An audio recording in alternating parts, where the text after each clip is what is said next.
नमस्कार, बुलेटिन में आपका स्वागत है। मैं हूं आपके साथ आशा सरमाल। चलिए शुरुआत करते हैं बुलेटिन की। जम्मू कश्मीर प्रशासन ने किश्तवाड़ के दक्षिण इलाके में आई हुई आपदा में प्रभावित परिवारों का पुनर्वास करने का आश्वासन दे दिया है। उपराज्यपाल मनोज सिन्हा ने कहा कि इस दुनिया से चले जाने वालों को मुआवजे से तो क्या वापस नहीं लौटाया जा सकता, अलबत्ता अपनों को खोने वालों के परिवारों का पुनर्वास होगा और इसके लिए तमाम जरूरी कदम उठाए जाएंगे। दूसरी ओर एनडीआरएफ की टीम आज किश्तवाड़ पहुंची, जहां से उसे दर्शन के लिए एयरलिफ्ट कर दिया गया। एनडीआरएफ की टीम अपने साथ डॉग स्क्वाड व अन्य जरूरी आधुनिक उपकरण भी ले गई है और जिससे अब ये उम्मीद बंधी है कि एसडीआरएफ और एनडीआरएफ की कोशिश रंग लाएगी और लापता लोगों को जल्द ढूंढ लिया जाएगा।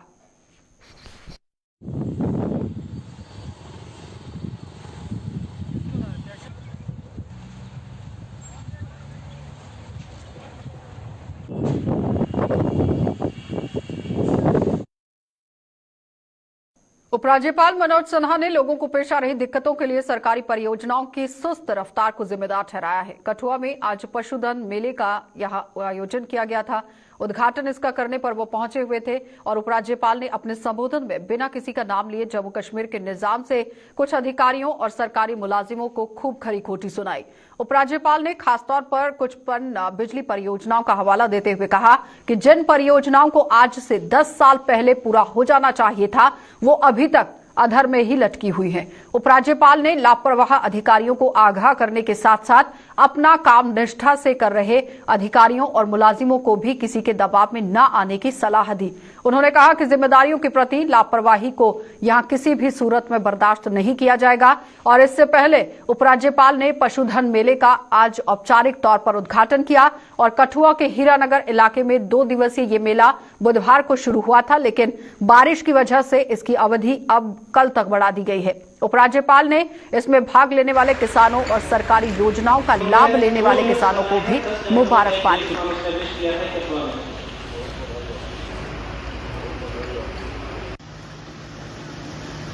बिजली हम बनाते हैं जबकि हम 15-16 हजार मेगावाट बना सकते हैं।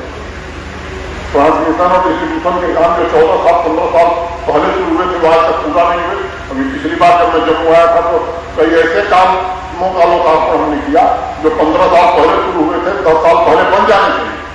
ये पद्धति सबको बदलनी होगी, ये नहीं कर सकता। और मैं जो सही ढंग से काम कर रहे उन कर्मचारियों से मैं निवेदन करना चाहता हूं, ये आप काम इसलिए कर रहे हैं कि लोग खुश रह सकें, लोगों की तकलीफें दूर की जा सकें। और मैं आपसे निवेदन करना चाहता हूं कि इस चक्कर में मत पड़िएगा किसी दबाव में। मैं कभी नहीं आने वाला हूं, जो सही है वही होगा और इसको कोई बदल नहीं सकता है। मैं यही बात करता हुआ आप सबको होते साधुवाद देता हूं। क्या टेक्नोलॉजी वो लोगों को खरीदने बेचने का अवसर मिलेगा, ऐसा कार्यक्रम का आयोजन किया गया है। मुझे लगता है कि सबसे सहयोगी काम हो सकता है, उनकी आर्थिक उन्नति में जो सबसे ज्यादा सहयोग दे सकता है वो उनका पशुधन है।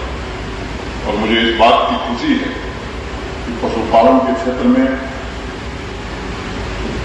पहली बार इतने वृहद स्तर पर काम पूरे जम्मू कश्मीर के अंतर्गत। मौसम के तेवर एक बार फिर से बिगड़ने की आशंका और चेनाब दरिया में उफान के मद्देनजर डोडा प्रशासन ने एक बार फिर से लोगों को चेतावनी दे दी है।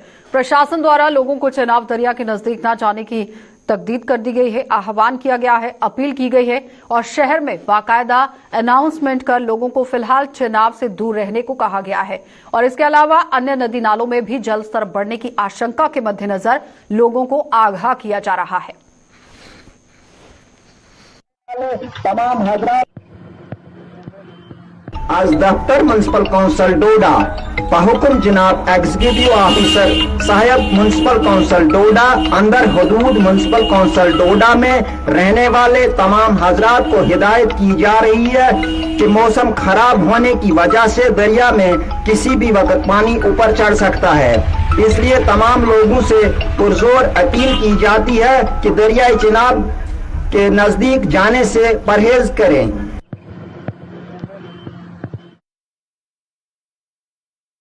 तो घर वालों से किसी बात पर रूठकर कथित तौर पर दरिया में अपनी जान देने पहुंची एक नाबालिग किशोरी ने आज पुलिस के साथ साथ आम लोगों को भी खूब यहां पर छकाया। और ये किशोरी दरिया में तो कूद गई, लेकिन गनीमत ये रही कि इसकी जान नहीं गई और एसडीआरएफ ने हिम्मत कर उसे सुरक्षित बाहर निकाल लिया। मामला उधमपुर के दरसू इलाके का है, जहां पर उफनते पानी में एक किशोरी को देखकर लोगों की होश उड़ गए और इस किशोरी को बचाने के लिए हालांकि एक युवक भी दरिया में कूद गया, लेकिन बदकिस्मती ये रही कि दरिया के बीच वो फंस गया और सूचना मिलने पर एसडीआरएफ की टीम मौके पर पहुंची और दोनों को सुरक्षित बाहर निकाला गया।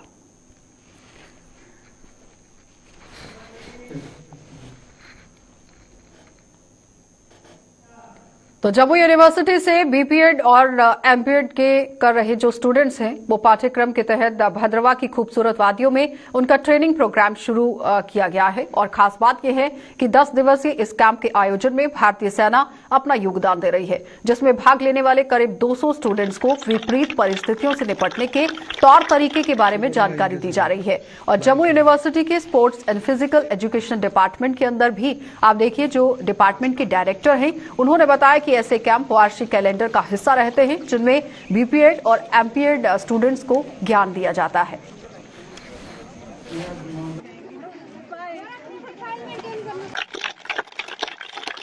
हमारा बीपीएड और एमपीएड के स्टूडेंट्स का जो कोर्स होता है, इसका ट्रेनिंग पार्ट रहता है, जो करिकुलम का पार्ट है, जिसमें डिफरेंट एक्टिविटीज़, मोस्टली कैंप में कैसे रहना है और कैसे और सिचुएशन में अगर आप जाते हो, फॉरेस्ट में जाते हो या कहीं ट्रैक पे जाते हो, माउंटेनिंग के लिए जाते हो, तो वहाँ पे कैसे कैसे डिफरेंट ऑब्स्टेकल्स के साथ आप डील करते हो, वो सब चीज़ों की ट्रेनिंग जो है इन बच्चों को यहाँ पे दी जाती है। तो भद्रवाह एक ऐसा डेस्टिनेशन है कि जहाँ पे आपको it's a kind of destination जहाँ पे आपको ट्रैक्स भी अच्छे मिल जाते हैं, माउंटेन्स भी मिल जाते हैं, प्लेन भी मिल जाता है, वैली भी मिलती है और स्पोर्ट्स एक्टिविटीज़ भी यहाँ पे सारे जो है यहाँ पे हो सकती हैं। तो उसी के मद्देनजर हमें लगा कि भद्रवाह एक ऐसा डेस्टिनेशन है जो अनएक्सप्लोर्ड है। वर्ल्ड ओवर टूरिज्म मैप पे तो आ चुका है, लेकिन हमारे स्पोर्ट्स एक्टिविटीज को लेके या स्पोर्ट्स वर्ल्ड में अभी तक जो है भद्रवाह का इंट्रोडक्शन नहीं हुआ है। तो it's a best time to introduce Bhaderwah as a destination for sports activities and other camping and trekking. तो छोटे पर्दे पर दिखाए जाने वाले टीवी सीरियल रोशनी में रियासी के युवा कलाकारों ने अपनी अभिनय का प्रतिभा यहां पर दिखाने की कोशिश की है। अभिनय प्रतिभा का परचम उन्होंने लहराया है। सीरियल रोशनी की ज्यादातर शूटिंग जिले के भूमाग इलाके में की गई है और इसके अलावा रियासी नगर अस्पताल व आसपास के गांव में भी सीरियल के कई दृश्य फिल्माए गए हैं। और सीरियल में ज्यादातर कलाकार अभिनय कला मंच के हैं, जिन्होंने अपने अपने हिस्से के किरदारों को भी बखूबी निभाया है। और सीरियल की शूटिंग पूरी होने के बाद आज इसका प्रोमो जारी कर दिया गया। इस मौके पर जिले के एसीडी अनिरुद्ध राय और मुख्य अतिथि के रूप में ये वहां पर मौजूद रहे हैं, जिन्होंने सीरियल की सराहना करते हुए कहा कि इससे रियासी के युवाओं में छिपी हुई प्रतिभा बाहर आएगी और उन्हें इससे भी बड़े प्लेटफॉर्म पर काम करने का मौका मिलेगा।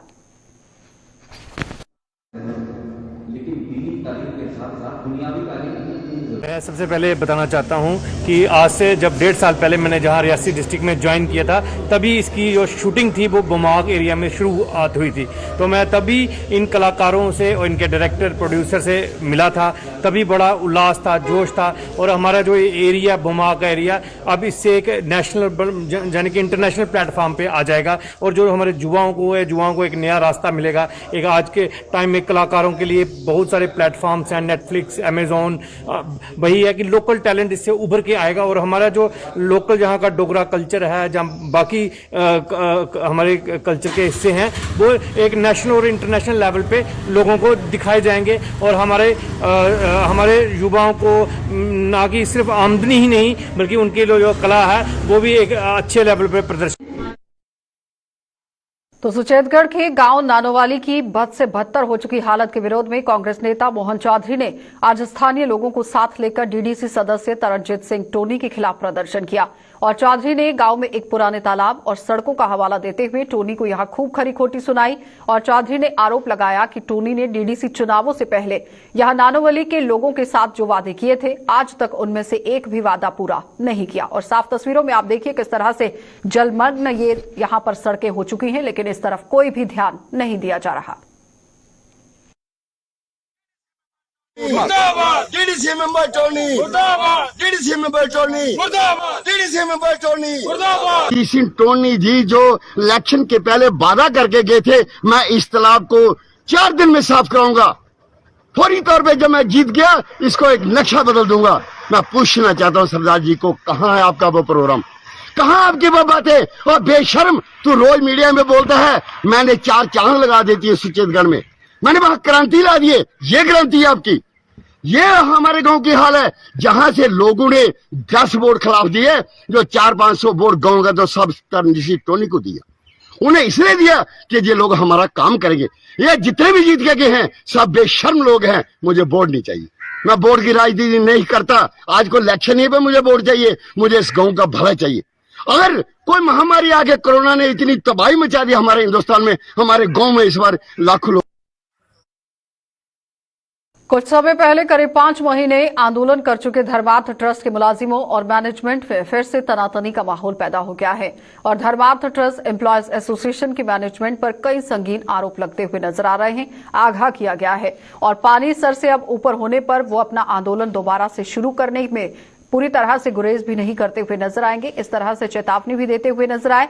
एसोसिएशन ने आज एक प्रेस कॉन्फ्रेंस में आरोप लगाया कि ट्रस्ट के मुलाजिमों और मैनेजमेंट में जो समझौता हुआ था उसका पालन नहीं किया जा रहा और मैनेजमेंट नए नए हथकंडे अपनाकर बदले की भावना से मुलाजिमों को प्रताड़ित कर रही थे और जिसे अब बिल्कुल भी यहां बर्दाश्त नहीं किया जाएगा।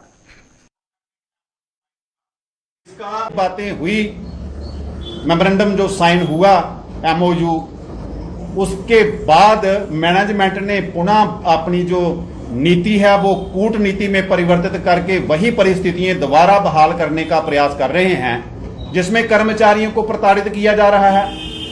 बहुत सारे कर्मचारियों को उनकी नौकरी से निकाल दिया, बहुत सारे कर्मचारियों को ऐसी जगहों पर ट्रांसफर कर दिया जहां वो जा ही नहीं सकते, जैसे कि जम्मू के कर्मचारियों को कश्मीर में ट्रांसफर कर रहे हैं और कश्मीर के जो कर्मचारी हैं वहां पर उनको आगे क्या इनके ले जाने का जो सामने ज्ञात होता है कि कश्मीर के कर्मचारियों को वो जम्मू में लाएंगे।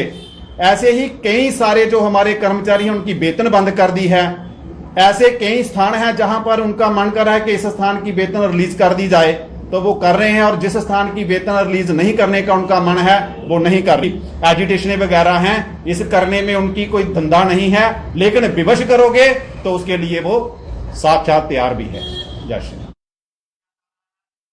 तो national career service centre for SC/ST ने इस वर्ग के बच्चों से इस सेंटर में दाखिला लेने का आह्वान किया।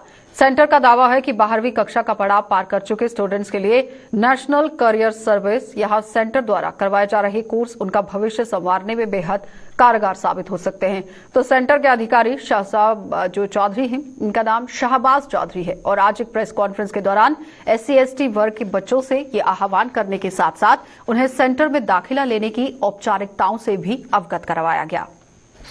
अगर कोई भी बच्चा, जैसे कि अभी उन्होंने रिसेंटली 10+2 पास की है और कुछ बच्चे अपनी एडमिशन्स के लिए सोच रहे हैं, ये वोकेशनल कोर्सेज करने के बाद इनको लगता है कि एक इनकी एडिशन क्वालिफिकेशन एड अप हो जाएगी, तो वो बच्चे हमारे पास अपना कंटिन्यू हमारे पास आके यहाँ पे कॉन्टैक्ट कर सकते हैं। मैं आप लोगों से शेयर करना चाहूंगा कि जो बच्चे एडमिशन लेने हमारे पास आना चाहते हैं उनको किन किन डॉक्यूमेंट्स की जरूरत पड़ेगी। जैसे कि सेल्फ अटेस्टेड कॉपी चाहिए उनकी, 10+2 एंड अबव होना चाहिए, कास्ट सर्टिफिकेट चाहिए, स्टेट सब्जेक्ट चाहिए, आधार कार्ड चाहिए, बैंक अकाउंट नंबर चाहिए, 3 फोटोग्राफ चाहिए, डोमिसाइल चाहिए और सबसे जरूरी जो चीज है वो बच्चा जो हमारे पास जब आएगा वो वहां पे नीचे हमारा फर्स्ट फ्लोर में, ग्राउंड फ्लोर में हमारा एम्प्लॉयमेंट एक्सचेंज है, वहां पे उस बच्चे को एम्प्लॉयमेंट कार्ड बनाना पड़ेगा, तभी वो बच्चा हमारे पास एलिजिबल होगा। इंडियन यूथ कांग्रेस के युवा क्रांति अभियान के तहत देश भर में बुनियादी ट्रेनिंग आयोजित की जा रही है और यूथ कांग्रेस की जम्मू कश्मीर इकाई के लिए भी आज जम्मू में एक ऐसे ही 2 दिवसीय कैंप की शुरुआत हुई है जिसमें यूथ कांग्रेस के पदाधिकारी व कार्यकर्ता भाग ले रहे हैं। प्रदेश कांग्रेस के चीफ गुलाम अहमद मीर ने इस कैंप की शुरुआत करवाई और यूथ कांग्रेस की राष्ट्रीय अध्यक्ष व राष्ट्रीय प्रभारी भी कल कैंप के दूसरे व अंतिम दिन इसमें भाग लेने के लिए जम्मू पहुंच रहे हैं।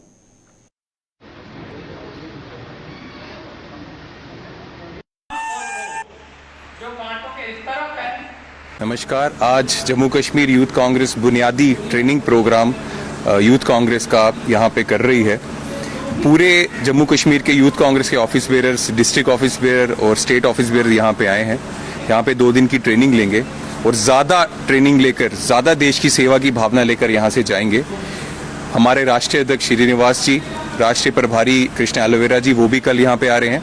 मीर साहब ने आज यहाँ पे ओपनिंग की है, झंडे का फ्लैग होस्टिंग किया है और हमें उम्मीद है कि जितने लोग यहाँ पे यूथ कांग्रेस के जितने नेता यहाँ पे एक्टिविस्ट्स यहाँ पे आए हैं, आने वाले समय में ट्रेनिंग करके भारत माता की सेवा जी जान से करेंगे। जिन चुनौतियों का सामना आज का युवा वर्ग कर रहा है, आज का अवाम, जम्मू कश्मीर के अवाम जो कर रहा है, किसी न किसी मरले में, चाहे किसानों का मुद्दा हो, चाहे जो महंगाई का मुद्दा यहाँ पे हो, उसको किस ढंग से चुनौतियों का सामना किस ढंग से हम कर पाए, ये ओरिएंटेशन कैंप यहाँ पे होगा।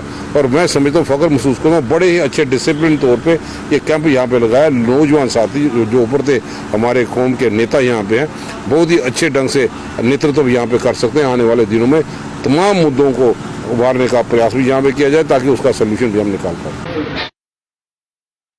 तो जम्मू के जीएमसी अस्पताल के शवगृह में तैनात कर्मचारियों की कुछ शिकायतें मिलने पर अस्पताल प्रशासन ने कड़ा रुख इख्तियार कर दिया है। दरअसल कुछ ऐसी शिकायतें मिल रही थी कि शवों के लिए जरूरी सामान मृतकों के परिवार वालों को बाजार से लाने को कहा जा रहा है, और जिसके चलते अब अस्पताल प्रशासन ने कुछ फोन नंबर जारी कर दिए हैं, जिसमें कि जीएमसी की प्रिंसिपल डॉक्टर शशि सूदन शर्मा ने बताया है कि अगर पीड़ित परिवारों को जरूरी सामान अस्पताल की ओर से मुहैया करवाए जाने की बजाय बाजार से लाने को कहा जाता है तो वो इन फोन नंबरों पर शिकायत दर्ज करवा सकते हैं।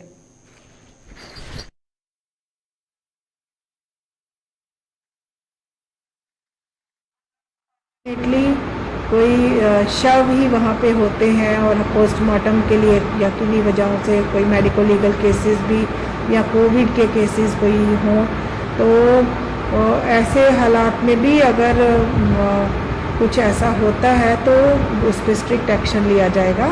आज हमने अपने निर्देश वहाँ पे लिख दिए हैं, जिनमें अगर कोई व्यक्ति या हमारा शहरी जिसके साथ ऐसी मुश्किल घड़ियों में भी ऐसे कोई एक्सपीरियंसेस होते हैं या कोई उनको एक्सप्लॉइट करता है, तो वो इमीडिएटली हॉस्पिटल एडमिनिस्ट्रेशन को इन्फॉर्म कर सकता है। हमारे हॉस्पिटल में हर जगह कंप्लेंट बॉक्सेस लगा दिए गए हैं, सजेशन बॉक्सेस लगा दिए गए हैं, और अगर कोई किसी का ऐसा एक्सपीरियंस हो तो वो हमारे कंट्रोल रूम में या जीएमसी की पुलिस पोस्ट में या हमारे सुपरिंटेंडेंट को, किसी भी एडमिनिस्ट्रेशन में जो हमारे जिम्मेवार अधिकारी हैं उनको इमीडिएटली इन्फॉर्म करें, एक्शन सख्त से सख्त लिया जाए। फिशरीज डिपार्टमेंट के अस्थायी कर्मचारियों ने उन्हें मानदेय का भुगतान न किए जाने का आरोप लगाते हुए जम्मू में आज प्रदर्शन किया, और इन लोगों ने दावा किया है कि पिछले 15 सालों से सेवाएं देने के बावजूद उन्हें फूटी कौड़ी तक नहीं दी गई है, जबकि कश्मीर के अस्थायी कर्मचारियों को भुगतान किया जा रहा है। उन्होंने जम्मू के कर्मचारियों के साथ सरासर भेदभाव किए जाने का आरोप लगाते हुए चेतावनी दी है कि अगर उन्हें मानदेय नहीं दिया गया तो वो लोग भूख हड़ताल पर जाने को भी मजबूर हो जाएंगे।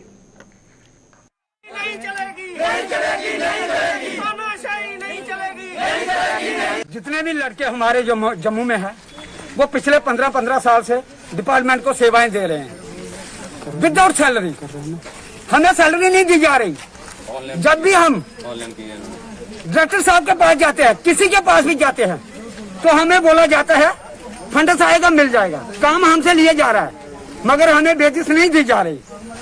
मैं ये पूछना चाहता हूँ अपने डिपार्टमेंट एचओडी डायरेक्टर साहब से कि ये कौन सा भेदभाव है, जम्मू के साथ भेदभाव क्यों कर रहे हो? अगर श्रीनगर में बेसिस दे रहे हो तो इधर गरीब बच्चे उनको क्यों नहीं दी जा रही? इसलिए मैं आपके चैनल के माध्यम से ये मांग करता हूं कि हमारे जितने भी कैजुअल लेबर लड़के लगे हैं उनको जल्दी से जल्दी बेसिस रिलीज की जाए, नहीं तो हम गोर प्रदर्शन पे आएंगे, भूख हड़ताल पे बैठेंगे। Thank you. तो शिवसेना वाला कश्मीरी विस्थापितों को मिल रही मासिक राहत राशि को बढ़ाने और उनके घर की वापसी को जल्द से जल्द संभव बनाने की मांग की।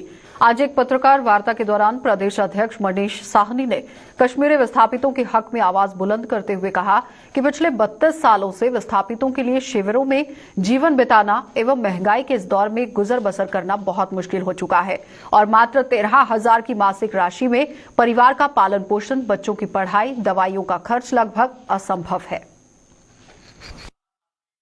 हमारे कश्मीरी विस्थापित भाई जो कश्मीरी पंडित परिवार यहाँ विस्थापिता का जीवन व्यतीत कर रहे हैं, उनको जो मासिक राहत राशि मिलती है उसको 25,000 करने और उनकी घर वापसी को जो है सुनिश्चित बनाने की हम अपील करना चाहते हैं। देखिए, पिछले 32 साल से विस्थापित शिविरों के अंदर जीवन व्यतीत करना या मात्र एक कमरे के फ्लैट के अंदर जीवन व्यतीत करना कोई आसान काम नहीं है।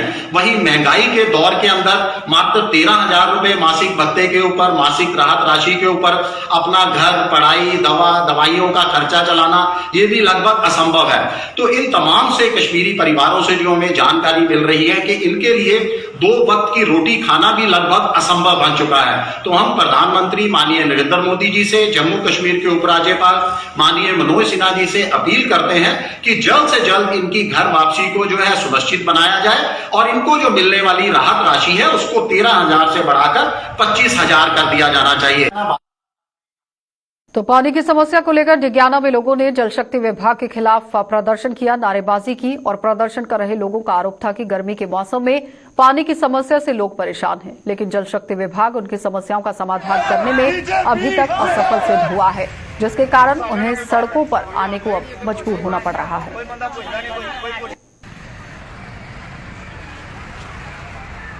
देखो, सानू तकलीफ ये है कि साडे मुहल्ले च जिहड़ा बाजार दे पिछे मुहल्ला रोज चौथे दिन पानी बंद हो जाता है। और नंबर 2, पानी वाले की करते हैं, एक दिन राती 2 बजे खोलना, दूजे दिन दोपहरी 2 बजे खोलना, तीजे दिन 4 बजे खोलना। कोई उहदे सारा दिन नलके दी सानू चौकीदारी करनी पैंदी है।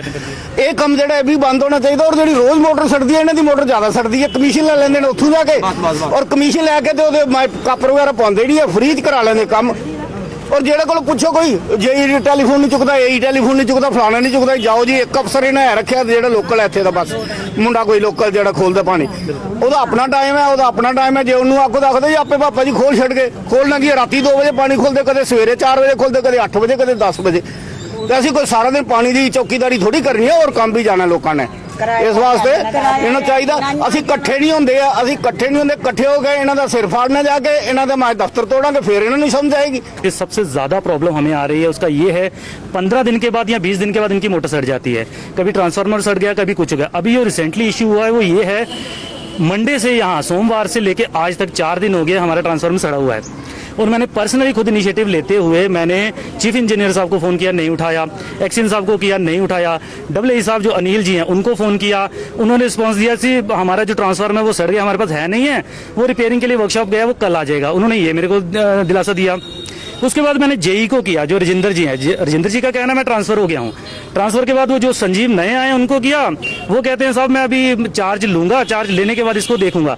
अब आपके माध्यम से हम ये चीज कहना चाहते हैं कि इसका परमानेंट सोल्यूशन है क्या है। एक नंबर, आप प्लीज आज आप जो चैनल के माध्यम से आपको ये बता देना चाहते हैं, ये पब्लिक जितनी भी आई यहाँ से हटेगी नहीं जब तक यहाँ जेई साहब, एक्शन साहब, जो भी हमारे जितने भी कंसर्निंग अथॉरिटीज हैं वो यहाँ पहुंचेंगी, उनसे हम बात करेंगे इस रिलेटेड कि हमारा जो पानी का मुद्दा है उसको सॉल्व किया जाए। आप भी जानते हैं यूटी सरकार है और इस समय जो एसेंशियल नीड्स हैं हमारी हैं वो जल्दी फुलफिल होनी चाहिए। 4-4 दिन मतलब पानी नहीं आ रही है, कहाँ की मतलब सरकार है, समझ नहीं आता है ना इस चीज के लिए।